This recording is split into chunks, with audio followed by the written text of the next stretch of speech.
Hello and welcome, my dear creative friend, to today's art studio talk. I'm so excited to be with you here today, and we're going to talk about one of the common classical things that all artists, all creatives, no matter where we are in our journey, has to face when we get to start a new piece. And that is what is known as overcoming the fear of even getting started with a new piece of art, whether that be a small sketch, big painting, or whatever.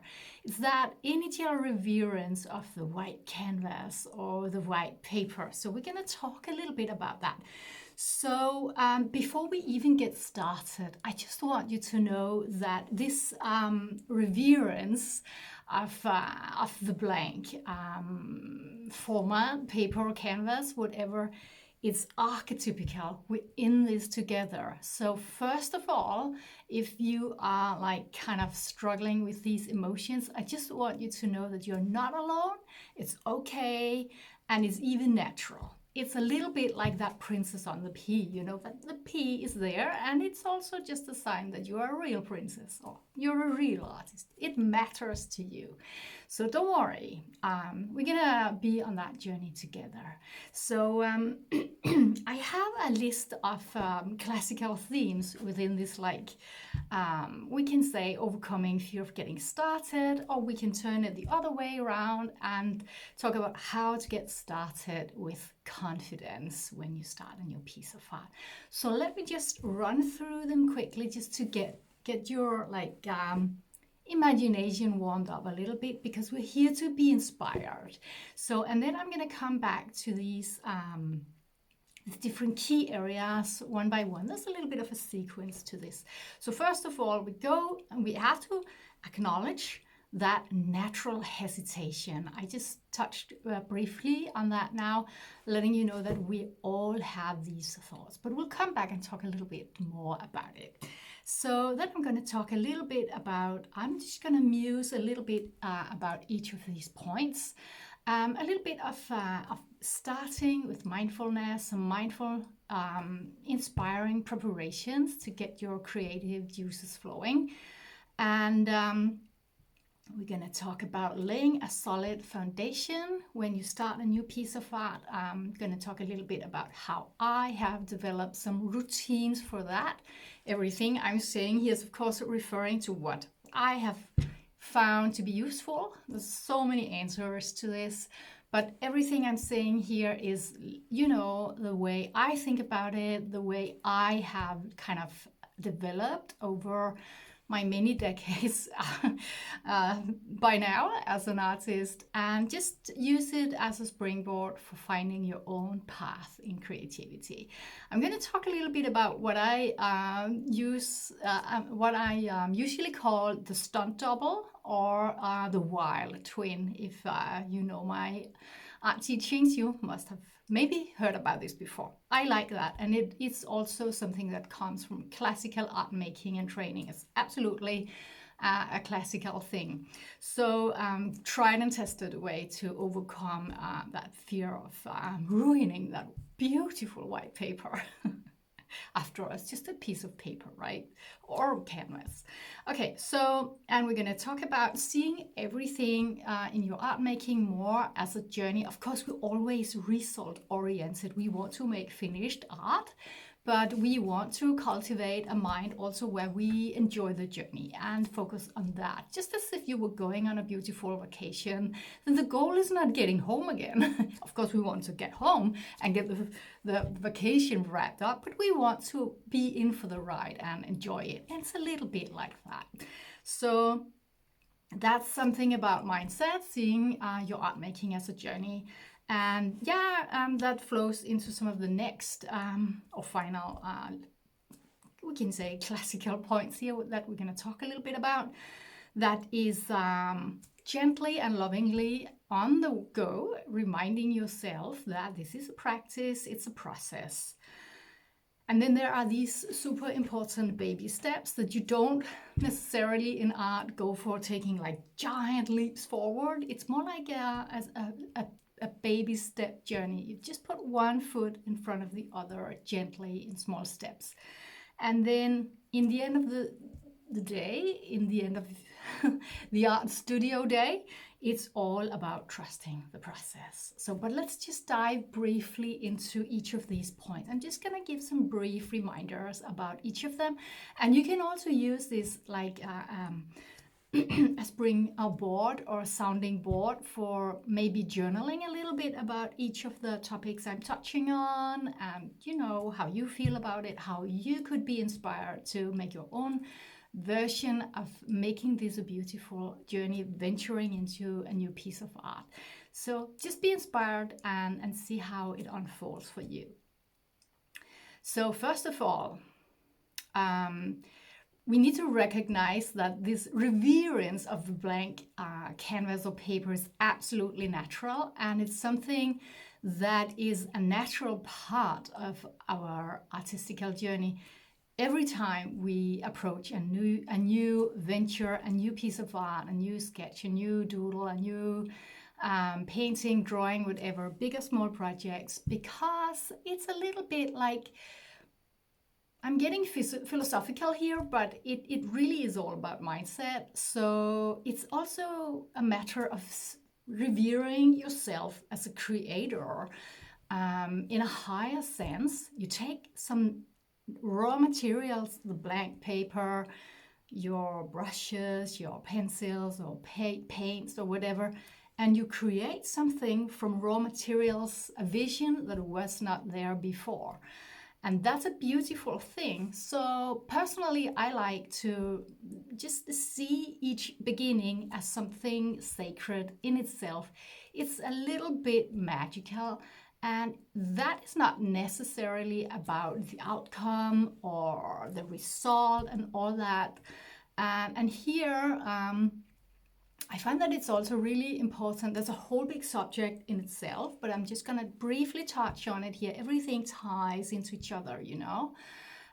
It's also about remembering that as artists, in one way or the other, and we're all different here in how visual our inner vision is, could also just be based on words or whatever, but we do have some sort of dream or vision, awake vision of what could go to the paper or canvas.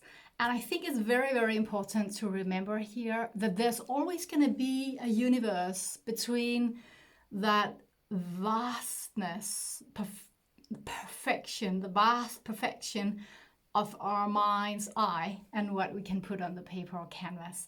So we need to revere the process here and revere what gets to the paper or canvas in the end of the day, and take a step back from comparing it to our inner vision. Our inner vision is our like kind of, I don't know, magical gold ore of creativity, and it has value in and of itself, and you don't. That's what I feel, at least. That's why what I try to cultivate. I don't want to compare my paintings or drawing efforts to that perfect inner vision of mine, because it's two different worlds, really. So try to think about that and just revere your inner visions for what they are and just rejoice in them.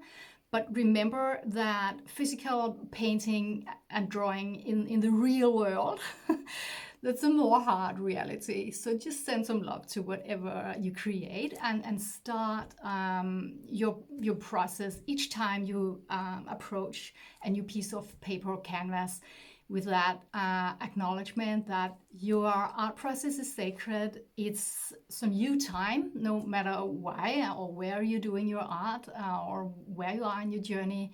And it's a beautiful, sacred thing in and of itself. That's some thoughts that I like to start with. So because that reverence of the blank canvas or paper, it's going to stay with you for the rest of your creative life. It's part of the journey. So you better just partner up with it and get the best out of it. That's what I'm thinking, at least.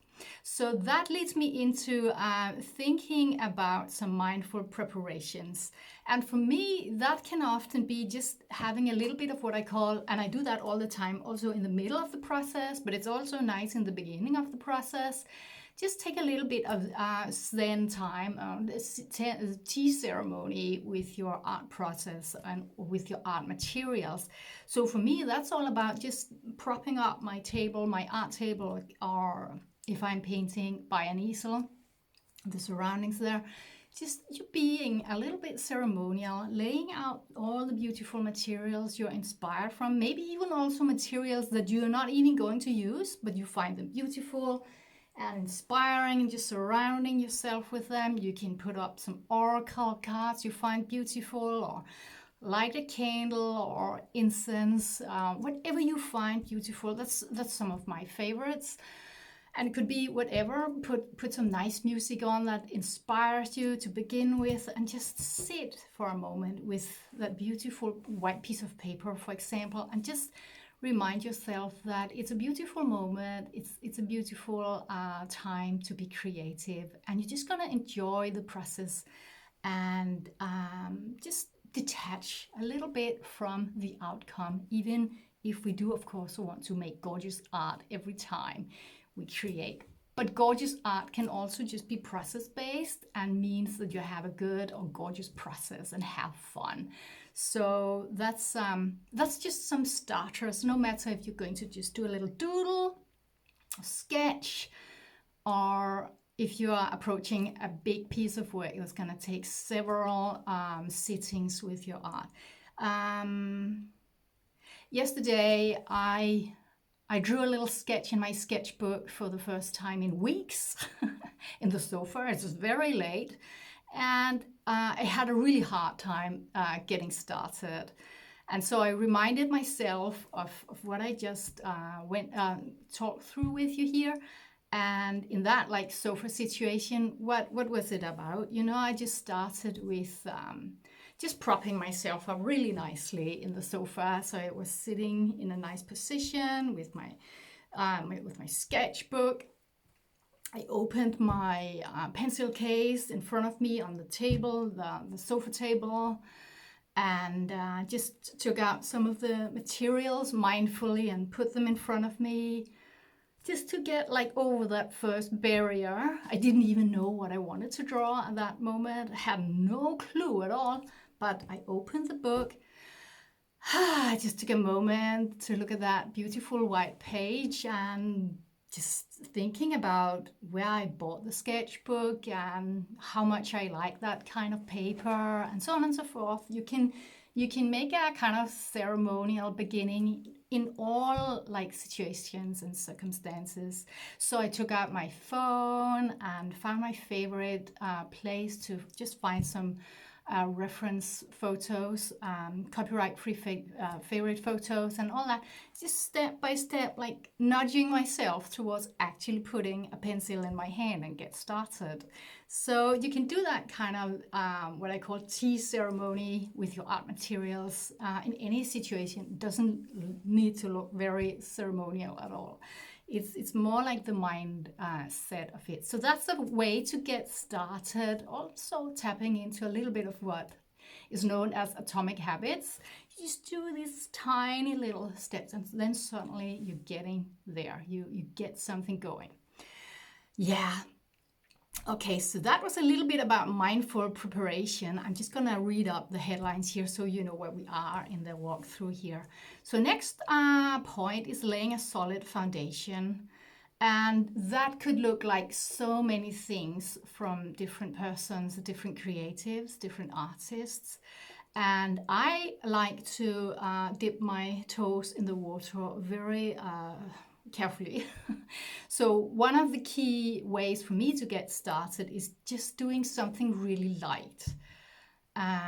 So often that means I start with some very faint or light materials, so I get to crack that white page without making some very bold statement. So sometimes for me that means, for example, that could be some very light colors. Let's just pick some colors here. Some very light colors that has to do with what I'm doing, of course, on my paper. It could be a hard graphite pencil, in case it's a graphite drawing, just something that has a light touch, and just start super light. Sometimes it just doodles and, neurographics almost, something like that, that is going to just be almost invisible. So just warm up a little bit, or start do a little bit of writing beautiful words or something on my page. Also so light that it's just gonna disappear. It's just a warm up, but it's on that page I'm going to paint or draw on, so it's not white anymore. And that's just nudge myself, nudge myself gently over that barrier of that white paper. So that could be some neurographics, just some random little bit conductor like movements of hand on the paper with very light touch. Could be a little bit of beautiful wording or intentions, whatever, something like that. And if it's wet materials, it could be some very light touches of transparent paint on the page or whatever just can like nudge you over that first barrier, so the paper is not white anymore. That's my go-to. And it feels less daunting than just starting very bold. I love to do bold things on my art, but that comes often a little bit later once I get myself over that barrier. So starting light with something that can simply just melt and disappear into your painting or drawing, I find that it's a very gentle way to slide from that warm-up or Zen ceremony with your art materials, and just like put something on the paper that's very light, just sprinkling a little bit of fairy dust on your page. So that's something I really like.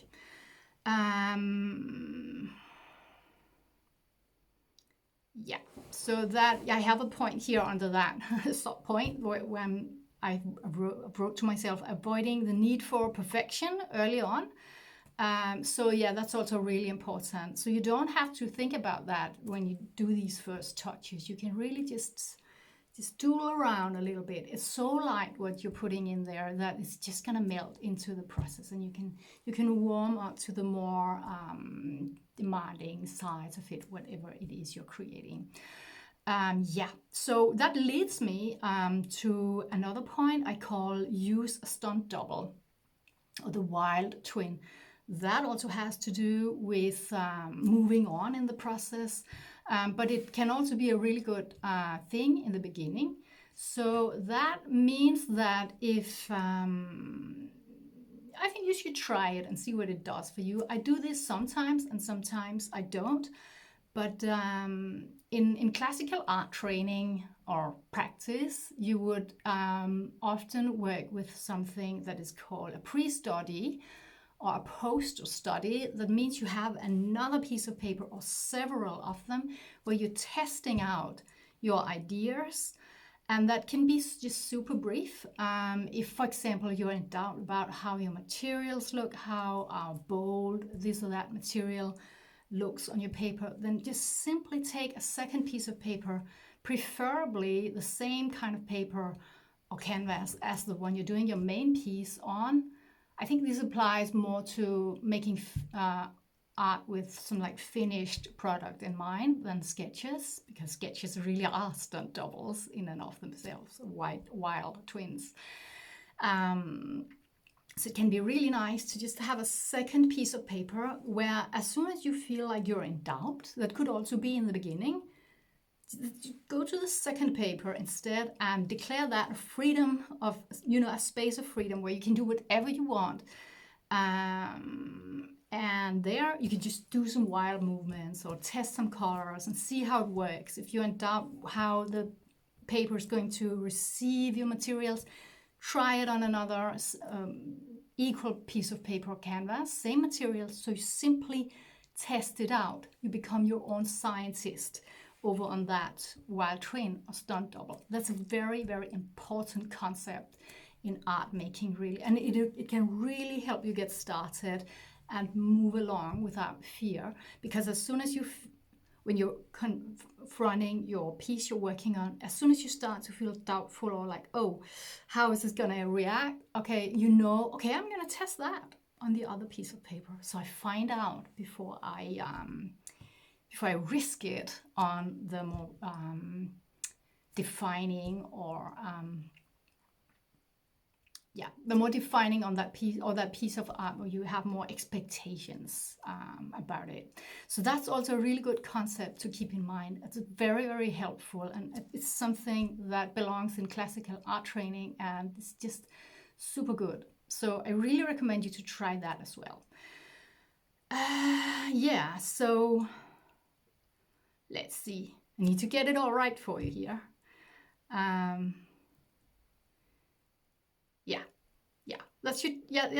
That should be the point for that. It's a very good concept. It really makes you a better artist to work with these like wild trains, because you become your own scientist, and it becomes like kind of an experimentarium, as we call it in Danish, where you can do whatever you want, and there's no, it can't go wrong because it's just a trial.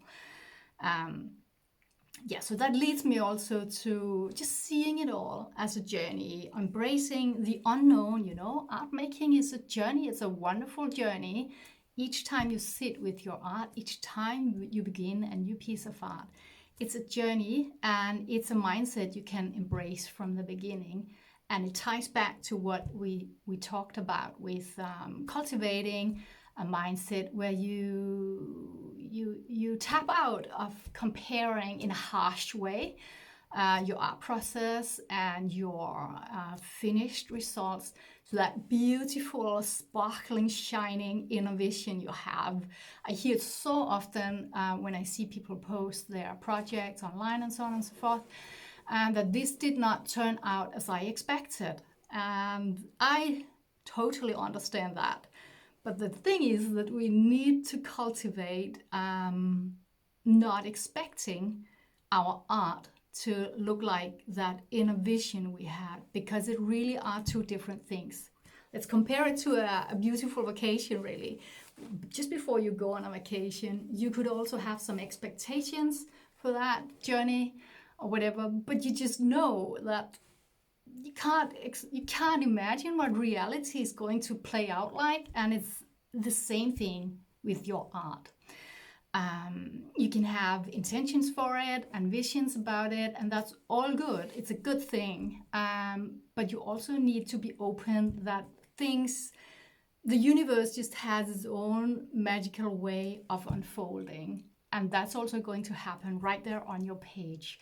So embracing the unknown and how things come to life on your page or canvas, that's just really, really important for your well-being as a creative. So really bear that in mind.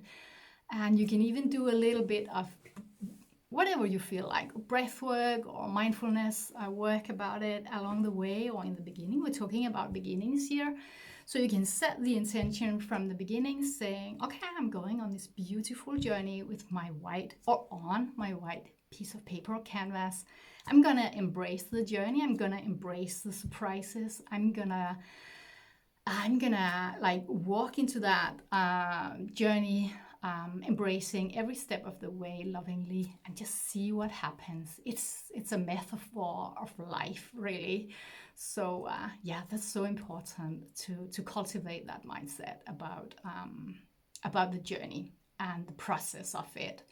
You know that if you walk the journey, if you walk the process, you are going to end up with a finished piece if you stay committed and move forward. The trick is here to embrace it as it plays out. And every piece of art is the springboard for the next piece of art you're making. That's also super, super important to embrace and bear in mind that really it is a process. Every time you finish a piece of art, you will instantly start to think about the next project, the next piece, the next drawing, the next doodle, whatever. So it's the exact same thing for me. So it's so important to embrace that. Recently, I've been thinking a lot about stepping stones and stumbling blocks. And I really like to say also that, I like to really work with transformation. So I'm constantly trying to think about how I can turn stumbling blocks into stepping stones instead. And you can use that metaphor in so many contexts. So you can also say that each piece of art is a stepping stone. Once you've done that piece of art, you use it as a stepping stone to step over to the next piece of art, and the next piece of art and the next piece of art. So each time you start on a new white or whatever color it is, a piece of canvas or paper, you're taking a step forward.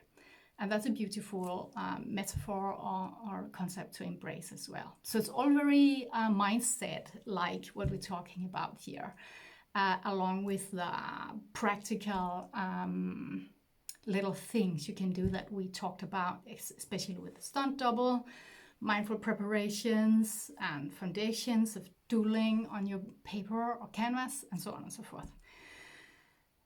So that's very beautiful. Let's see, I'm just gonna check that I get it all for you here. So yeah, that's something about process thinking is so important.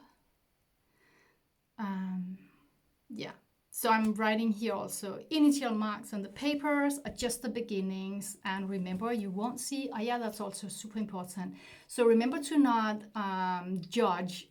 We're talking a little bit deeper into the process here, but I think it's true from the beginning. That what you look at in the beginning of the process, you have a strong tendency to compare that all the time to what you envision, and we talked about that, and we need to let go of that, especially, not especially, it's through the whole painting process really. But remember from the beginning that what you're looking at while you're creating, it's not the finished piece of art. So be very mindful not to judge it against a finished vision, because it's just not fair really. You wouldn't do that to any other thing in process. So really try to be loving towards what's on your page along the way. So you walk it home, so to speak. You're the one that needs to walk your art home, right? You're the one who takes it by the hand and walks it home lovingly. That's also a beautiful way of thinking about it. Okay, so again, and it's also important, we talked about that in the beginning also, really embracing the baby steps, because it's also really a way of integrating everything. Just go for small but steady steps forward. Small steps builds up a very strong practice. So again, it's easy with art because we have this vision of it that you think, okay, I'm just gonna pull this off. I'm just gonna make a fabulistic painting in an hour or so, and maybe you succeed with that, and maybe you think you don't, but it's all really a process, and things takes time to materialize. That also goes for your art, for your dexterous skills with your hand. It's always a process, and it's the same with all of us. I just have a strange message here from my phone. Let's see. What is it? Sorry. I just need to see if this interferes with the... I think I'm just gonna reject that. I don't know what it was. It just was covering my screen. Sorry about that. Yeah, where did we come from? I can't remember. Yeah, baby steps. So yeah, this concept of embracing the process and just taking things as they come, it's the same for us all. It's the same for all artists, no matter where we are in the journey. Even the most accomplished artists in art history, we're talking about the really big hotshots here, you can read in the diaries of them about their doubts and their struggles and their tendency to compare with even bigger artists from the past and so on.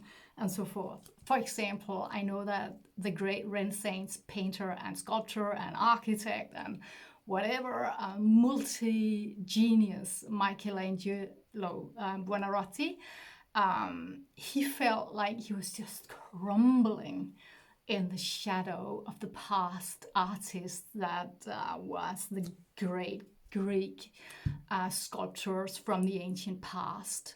He was, and I would have loved to be a fly on the wall, he was engaged in unearthing some of those fabulous statues in ancient Rome at his time in the Renaissance. And it was super exciting for him, but at the same time, it made him feel worthless as an artist. And that sounds ridiculous, right? I'm just telling you that story because we all have this tendency of admiring artists that we feel are the greats. And it's really important here to try and embrace the mindset of being inspired by them rather than compare to them, because that is really one of the roadblocks we need to turn into to stepping stones, not stopping being creatives before we even begin because we think someone else did something fantastic. That's super important. Something I definitely can relate to myself, and just want you to know that I'm right there with you. And that could be big. We compare ourselves to so many other artists, could be our peers or our fellow students or our fellow whatever, could be big artists from our own country or a city or from the past, whatever. Could be big or small comparisons. But we really need to change that mindset to being inspired from them and create freely. And just take our own baby steps on the journey. All right. So I have a few practical points here in the baby steps section. That's also something that's super important for myself, and that is finding a sweet spot of how long it feels good for you to create. For me, often that is between 1 to 2 hours a day, and then often that would not even be days in a row. You would think maybe I create all the time, but I actually concentrate a lot while I create, and I like to take breaks as well and come back and spend a lot of time just dreaming about art and just making art in my mind's eye and getting good ideas and all that, filling that inner goal or vision up, feeling like that inner cup. So try to also find a sweet spot there. Really ask yourself, your body, your mind, and your spirit, what is your comfort zone? How long do you feel comfortable creating? And then when you start to feel like a little bit like itchy, then it's time to go up and take a break and, just let it loose a little bit. But that also relates, of course, to being deeper into the process. But it can be nice to embrace that from the very beginning when you sit there with your piece of art or your blank paper, to remind yourself that, okay, you don't have to pull off anything fantastic. You just get started and then you see how it goes. And when you start to feel tired or unconcentrated or whatever, you can pause. You can push the pause button of your art making anytime you like, and you can come back with joy and begin again later. So that's also really nice. And yeah, so that leads us to the end of the walkthrough of some inspirational points or like pearls of a little bit of art process wisdom here. So that's just trusting the process, and of course that's easier said than done. But I hope that these points that we have just been going through can be a little bit of beacons of light on your path to getting started with confidence, getting started on a light and playful note and mindful note and loving mode, sending love to your art process and your piece that you're going to walk home, that you're going to walk home and work with, just right there from the beginning. So I hope this could bring you some joy and some inspiration. I encourage you to actually make some notes to a video like this of your own. Write down your own inspirations and how some of these points could look for you. Or you can, of course, write down my points and use them as a guiding light on cultivating a healthy and joyful and inspirational way of approaching the raw beginnings, starting your pieces of art with confidence, knowing that you're gonna walk them home and work with them joyfully. And eventually they are, of course, going to manifest as your personal pieces of art. So I wish you a very joyful process. It was very inspiring for me to go through all this.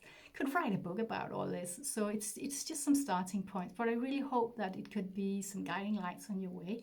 So keep creating, keep starting up, keep cracking cracking that white surface of your canvases and papers, and just get creative with big and small things, all the way down from 1-minute sketches to those big, amazing projects. So I'll see you in the studio, and I love to see what you create. So come and show me all of it, all the little things, the middle stages, all the messy middles and the beginnings, all of it. So happy creations to you. I'll see you. Bye.